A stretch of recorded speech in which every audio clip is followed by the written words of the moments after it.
Hello guys, welcome back to study. This is Dheeraj Kumar. एक बहुत बड़ा सवाल है, आपने देखा होगा बहुत बार, किसी किसी का 40 नंबर लाके भी सिलेक्शन नहीं होता और किसी किसी का मतलब सेम बैच के अंदर, मतलब किसी का 8 तारीख को है या फिर 13 तारीख को है, उसका 40 नंबर आया, उसका सिलेक्शन नहीं हुआ। 14 वाले ने 35 नंबर लाया, ले भैया वो नीली वर्दी पहन के घूम रहे।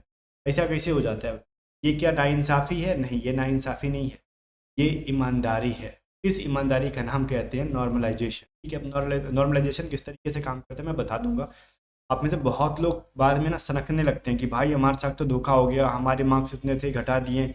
एक बच्चा कह रहा है सर लक हमारा साथ दे दिया, हमारे तो 38 नंबर थे, हमारा तो 42 से 43 हो गया। ऐसा भी हो जाता है। तो ऐसा कैसे हो जाता है मैं बताऊंगा इसमें, ठीक है, टेंशन वाली कोई बात नहीं है। अब जो सीन है नॉर्मलाइजेशन का, वो बहुत ही फेयर तरीके से होता है। इसके लिए जो एसएससी में नॉर्मलाइजेशन होता है, एफकैट के अंदर होता है, सेम प्रोसेस ये लोग फॉलो करते हैं अग्निवीर के अंदर। वही फॉर्मूला अपने वेबसाइट पे देख लो जाके। इसको मैं एक्सप्लेन कर देता हूँ, इतना डिटेल में अगर एक्सप्लेन नहीं करूंगा, मैं अपने भाषा में बता देता हूँ। अगर इस भाषा में आपको एक्सप्लेन करने लगूँ ना, तो आप बिल्कुल भी इरिटेट हो जाओगे और पता है आपका जवाब क्या होगा? ये होगा। ठीक है, तो इस चीज़ से बचने के लिए मैं अपनी भाषा में आपको बताता हूँ नॉर्मलाइजेशन क्या होगा। बट इसको बताने से पहले मैं ना एक छोटी सी बात आपको बता दूं। अगर आप एक्स ग्रुप से हो चाहे वाई ग्रुप से हो, दोनों के लिए काम की चीज़ है मेरे पास। वो है हमारी पेड पीडीएफ। इन पीडीएफ को खरीदना पड़ेगा। मैं आपको हिंट दे रहा हूँ, खुल्लम खुल्ला मैं कभी कुछ नहीं बोलता। बस हमारी वोकेबलरी की पीडीएफ को पढ़ लो, हमारा ग्रामर प्रैक्टिस की जो पीडीएफ है ये सारे पढ़ लो 2 बार एग्जाम से पहले, और रिलैक्स होकर एग्जाम देने जाओ। ठीक है, बस मैं यही कहूँगा। इस पीडीएफ को बाय करने के लिए व्हाट्सअप करोगे 7279047787। खाली यही नहीं है, एक्स ग्रुप के लिए इंग्लिश और वाई ग्रुप के भी इंग्लिश है। बाकी वाई ग्रुप के लिए हमारे टॉप 5 इसकी रीजनिंग है। इसको 2-3 दिन के अंदर आप बना के खत्म कर दोगे। वर्बल नॉन वर्बल मेहनती हो बना लोगे। सारे क्वेश्चंस के सॉल्यूशंस आपको मिल जाएंगे पीडीएफ के अंदर, सारे सवाल हिंदी इंग्लिश दोनों में है। साथ ही में मैथमेटिक्स की भी पीडीएफ है। मैथ में अगर मान लो कोई प्रॉब्लम फंसता है तो आप वीडियो सॉल्यूशन देख लोगे, लिंक पीडीएफ में रहेगा वीडियो सॉल्यूशन का, हिंदी इंग्लिश दोनों में। और करंट अफेयर और जीके जो मोस्ट वीवीआई टॉपिक्स है आपको स्क्रीन पे दिख रहे होंगे, ये सारे टॉपिक हमने ऐड कर रखे हैं। तो ये सारे पीडीएफ बाई करने के लिए आपको व्हाट्सअप करके प्राइस पूछ लो। महंगी है थोड़ी पीडीएफ, मैं बताता हूँ। करंट अफेयर की 55 रुपीज़ में है, जीके इसके साथ मिल जाएगा। मैथमेटिक्स की 50 रुपीज़ में है, और हमारी जो रीजनिंग है 45 रुपीज़, और इंग्लिश की 2 पीडीएफ जो है 60 रुपीज़ में। ठीक है, मैंने आपको प्राइस बता दिया। अगर आपको बाय करना हो, आप आंख बंद करके विश्वास करो और एग्जाम देखिए। ठीक है? बस कहते हैं ना समझदार के लिए सारा काफ़ी है, वही चीज़ है। अब नॉर्मलाइजेशन पे आते हैं। देखो नॉर्मलाइजेशन क्या कहता है। नॉर्मलाइजेशन ये शिफ्ट वाइज मैटर करता है।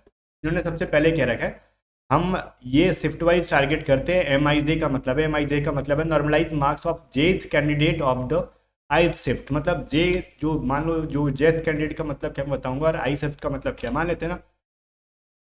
13 अक्टूबर को पेपर हुआ, 14 अक्टूबर को पेपर हुआ, 15 को पेपर हुआ, 16 को पेपर हुआ, एंड 17 को अक्टूबर को पेपर हुआ। ठीक है, मान लेते हैं इतने डेट में आपका पेपर हो रहा है। हो सकता है 18 को हो, लेकिन मेरे को पता नहीं है 18 को पेपर है कि नहीं।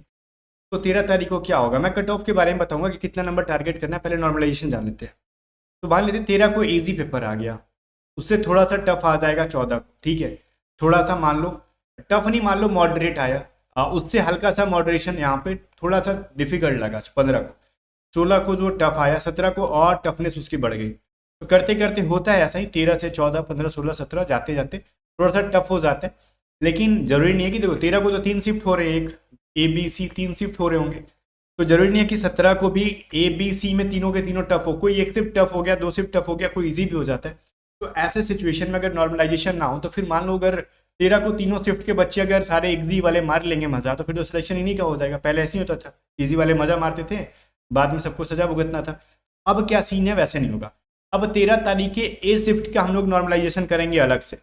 ए शिफ्ट में क्या होगा निकालेंगे। मान लेते हैं ए शिफ्ट में कुछ बच्चे बैठे, अब उसमें से टॉप के जो 0.1% जो बच्चे हैं, 0.01% कह लो, 0.1 नहीं कह सकते हम लोग, नहीं नोटिफिकेशन में ठीक बोला था 0.1%, यहाँ पे भी इन्होंने मेंशन कर रखा है। ये चीज़ है, जो टॉप के 0.1% बच्चे होंगे उनके पहले स्कोर देखे जाएंगे, वो कितना स्कोर कर रहे हैं। ठीक है, मान लेते हैं वाई ग्रुप का हो या फिर एक्स ग्रुप का हो। मान लो समथिंग समथिंग उनके, मान लो अगर एक्स ग्रुप के 70 नंबर के पेपर होते हैं ना, 50, 20, 70, और वाई ग्रुप के मान लेते हैं हमारे 50 नंबर के पेपर होते हैं।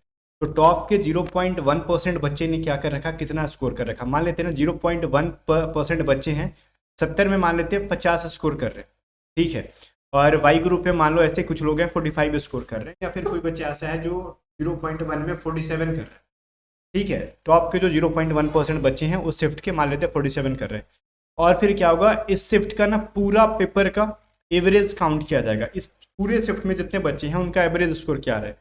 और देखो बहुत ज़्यादा स्कोर है 47 भी, इधर भी मान लो ठीक है 50 आ रहा है, और एवरेज बच्चों का भी स्कोर बहुत ज़्यादा आ रहा है। तो उस सिचुएशन में क्या होगा, नॉर्मलाइजेशन का असर बहुत ज़्यादा नहीं देखने के लिए मिलेगा। इसका मतलब क्या है, एवरेज बच्चे भी जो है ना इस शिफ्ट में, ठीक है, इस शिफ्ट में क्या है भैया, एवरेज बच्चे भी परफॉर्म कर रहे हैं बहुत बढ़िया, मतलब ये शिफ्ट इजी है। तो इस शिफ्ट के नॉर्मलाइजेशन में मार्क्स बहुत ज़्यादा नहीं बढ़ने वाले हैं, ठीक है। क्यों? क्योंकि जो टॉप वाले तो अच्छे खासे स्कोर कर ही रहे हैं, साथ में जो पूरे शिफ्ट का एवरेज स्कोर है वो भी बहुत गर्दा उड़ा के नंबर जा रहा है। लेकिन कहीं इसका उल्टा हो गया, मान लेते ना कि बहुत सारे बच्चे एक्स एंड वाई में टॉप 0.1% जो बच्चे हैं वही चुट्टे 45 नंबर ला रहे हैं, और वाई वाले भी क्या कर रहे हैं ना, ठीक है, या फिर मान लेते ना 50 के 50 ला रहे हैं, कोई दिक्कत नहीं है, और वाई में भी 47 ला रहे हैं। लेकिन उस शिफ्ट के पर्टिकुलर शिफ्ट का पूरे एवरेज हमने निकाला तो वो कहीं कहीं 32 ला रहा है, ठीक है, 32 आ रहा है एवरेज, तो बहुत डिफरेंस हो गया इनके बीच का, बहुत कम एवरेज आ रहा है। इसका मतलब 0.1% बच्चों को छोड़ दिया जाए जो कि जिन्होंने बहुत हार्डवर्क किया, वो मतलब अलग लेवल के हैं, उनको छोड़ दिया जाए, तो उन्हीं को खाली सिलेक्शन देंगे तो सीट तो बहुत ज़्यादा खाली रह जाएगा। 0.1% बच्चों से क्या होने वाला है, तो हमको एवरेज कैंडिडेट को भी लेना होगा ना, तभी तो सीट भरना है। तो एवरेज मार्किंग भी देख रहे हैं, पूरे शिफ्ट का एवरेज स्कोर क्या है, बहुत डाउन जा रहा है। मतलब कहीं ना कहीं हम 0.1% बच्चों को हम हटा दें अगर, तो ये शिफ्ट जो है वो डिफ़िकल्ट था। तब जाके शिफ्ट की नॉर्मलाइजेशन करेंगे वो लोग, इस फॉर्मूले पे पुट करेंगे इन्होंने जो कर रखा है, तब जाके इसकी नॉर्मलाइजेशन में स्कोर ज़्यादा से ज़्यादा बढ़ेगी। इससे समझ में आता है कि कौन सा शिफ्ट डिफ़िकल्ट और कौन सा शिफ्ट ईजी है, ठीक है, क्योंकि वो क्वेश्चंस के बेसिस पे नहीं किया जा सकता है।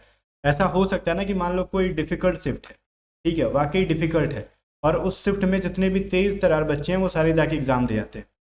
मान लो बहुत ज़्यादा डिफिकल्ट है, फिर भी बहुत जो तेज़ तेज़ बच्चे हैं वही पढ़ जाते हैं उसी शिफ्ट के अंदर। तो उस सिचुएशन में क्या होगा, टॉप के स्कोर भी होंगे वो हाई होंगे, ठीक है, और जो एवरेज होगा वो भी हाई होगा, क्योंकि सारे, मैं इमेजिन कर रहा हूँ ऐसा, क्योंकि कभी होता नहीं है वैसा, लेकिन ये एवरेज भी स्कोर जो होगा उनका हाई होगा। तो उस सिचुएशन में डिफ़िकल्ट होने के बावजूद भी उनका स्कोर नॉर्मलाइजेशन में बहुत ज़्यादा नहीं बढ़ेगा। रीज़न, क्योंकि बहुत ज़्यादा टैलेंटेड बच्चे हैं उनसे उनको कोई मतलब नहीं है, डिफ़िकल्ट है उनसे उनको कोई मतलब नहीं है। उनका कहना ये है कि उस पार्टिकुलर शिफ्ट में बच्चों के एवरेज स्कोर जो हैं टॉप के स्कोर से बहुत ज़्यादा बीच का डिफरेंस नहीं है, तो इसका मतलब इस शिफ्ट में सबने बैलेंस स्कोर कर रखा है, ठीक है।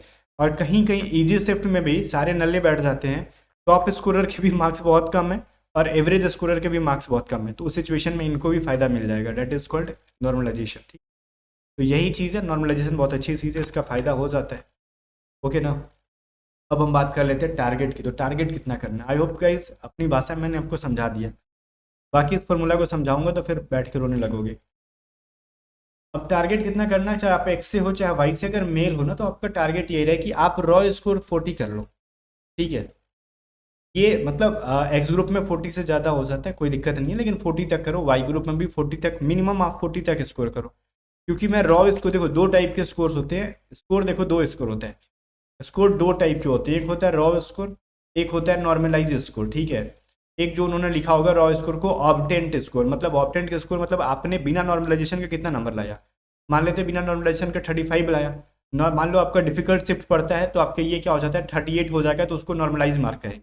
या फिर ईजी शिफ्ट है तो आपके मार्क्स घट के 32 हो जाते हैं, इसका मतलब आपने ईजी शिफ्ट में भी बढ़िया परफॉर्म नहीं कर रखा है, ठीक है। तो इसको हम लोग कहते हैं 32 नंबर, मतलब नॉर्मलाइज मार्क, ठीक है। तो मार्क्स जो मैं कह रहा हूँ, जो रॉ स्कोर का मतलब है ऑब्टेंड स्कोर, जितना आपने ऑब्टेंड किया एक्चुअली बिना नॉर्मलाइजेशन के, वो 40 तक टारगेट करो, ठीक है। हो जाए, ऐसे 38 भी आ रहा है तो हिम्मत नहीं हारना है, डिप्रेस नहीं होना है, 35 भी आ रहा है तो डिप्रेस नहीं होना है, ठीक है। आप अपना जान लगाओ, बट कोशिश करो कि 40 तक जाए। बॉयज़ के बारे में बात कर रहा हूँ, गर्ल्स जो है वो 30 तक स्कोर करो, कि आप 30 तक स्कोर हो जाए कैसे भी। एक्स एंड वाई दोनों की बात कर रहा हूँ, ठीक है। 30 से 35 के बीच में अगर एक्स ग्रुप हो, लेकिन उतना नहीं जाता है, एक्स ग्रुप का भी गर्ल्स के कट ऑफ नहीं जाता है। इस बार थोड़ा सा मेरे हिसाब से जाना चाहिए, गर्ल्स बहुत ज़्यादा है इस बार, ठीक है, तो थोड़ा सा हाई रहेगा। और वाई ग्रुप में भी अगर 30 स्कोर तो बहुत ज़्यादा होता है, बहुत ज़्यादा। नॉर्मलाइज स्कोर भी 30 आगे तो सिलेक्शन हो जाएगा। फिर भी मैं कहूँगा कि टारगेट करना ही तो छोटा नहीं है, आप इसको टारगेट करो। अभी हम लोग एक्सपेक्टेड कट ऑफ के बारे में बिल्कुल बात नहीं करेंगे, टारगेट नंबर के बारे में कह रहे हैं, कितना तक टारगेट करो, रिवीजन करो। लास्ट टाइम में रिवीजन के ऊपर मैंने वीडियो बनाई थी, और बस तैयारी करो। उम्मीद है सब चीज़ें समझ में आ गई होंगी। एक बार अलग से वीडियो में बना दूंगा डॉक्यूमेंट्स के ऊपर, बाकी सारे पीडीएफ्स को बाई करने के लिए। अभी मैं यही कहूँगा कि आप व्हाट्सअप करो 7279047787, और कुछ नहीं, मिलते नेक्स्ट वीडियो में, तब तक ले बाय। वीडियो को लाइक शेयर कर देना, और जो भी इंपॉर्टेंट अपडेट होता है ना सबसे पहले मैं आपको टेलीग्राम चैनल पर दे देता हूँ, टेलीग्राम को ज्वाइन करने के लिए टेलीग्राम पे सर्च करो @A2Z स्टडी। 14,500 लगभग बच्चे को ज्वाइन कर लो। अब मिलते हैं नेक्स्ट।